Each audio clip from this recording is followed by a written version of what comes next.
नमस्कार, मी शामराव मोकाशी आणि आज आपण मंत्रालयात आलो होतो आणि मुख्यमंत्र्यांना आपण आज 7 पत्र ही दिलेली आहेत। तर जे RTO अधिकारी वाहनाचं पासिंग केल्यानंतर 48 तासात फिटनेस ऑनलाईनला जोडणार नाहीत त्यांच्यावरती निलंबनाची कारवाई करा।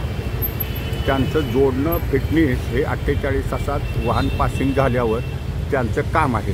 दुसरं पत्र असं आहे की बोरोली RTOमधील हा मोठा एक फिटनेस घोटाळा वाहन पासिंग केल्यानंतर होत असतो आणि तिथं ती फिटनेस झोपड्यात दिली जातात आणि तिथं झोपड्यात अधिकाऱ्यांचे सही शिक्केही आहेत।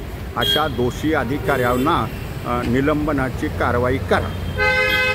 तिसरं पत्र असं आहे की मुंबई महानगर क्षेत्र परिवहन प्राधिकरण यांनी रिक्षाचं मीटरचं भाडं वाढवलेलं होतं आणि त्याची बेकायदेशीरपणे अंमलबजावणी RTO अधिकाऱ्यांनी केली असून मीटरवाले आणि RTOवाले हे मीटरची टेस्ट न घेता पावत्यावरती शिक्के मारतात। शिवाय ही मीटर ऑनलाईनला प्रदर्शित करणं गरजेचं आहे। मॅन्युअल रजिस्टरमध्ये मोठा घोटाळा आहे आणि दहिसर RTOमध्ये तर सर्वात मोठा घोटाळा झालेला आहे। त्याची चौकशी करा आणि त्या अधिकाऱ्यावरती निलंबनाची कारवाई करा। दहिसर RTOमध्ये फिटनेसच्या झोपड्यात मिळतात वाहन पासिंग झाल्यानंतर। तर कुठला अधिकारी फिटनेस तिथं काढून त्याच्यावर सही शिक्के मारून झोपड्यात देतो त्या अधिकाऱ्यालाही तात्काळ सस्पेंड करा आणि 1 मे पासून रिक्षाची मीटर कॅलिब्रेशन करायला सुरुवात करा। महाराष्ट्र दिन आहे, कामगार दिन आहे आणि पालघर जिल्हा, रायगड जिल्हा, ठाणे जिल्हा ह्या सर्व जिल्ह्यांचं रिक्षाचं भाडं वाढवा आणि एकाच वेळेला तंतोतंत पद्धतीनं रिक्षाची मीटर कॅलिब्रेशन करा।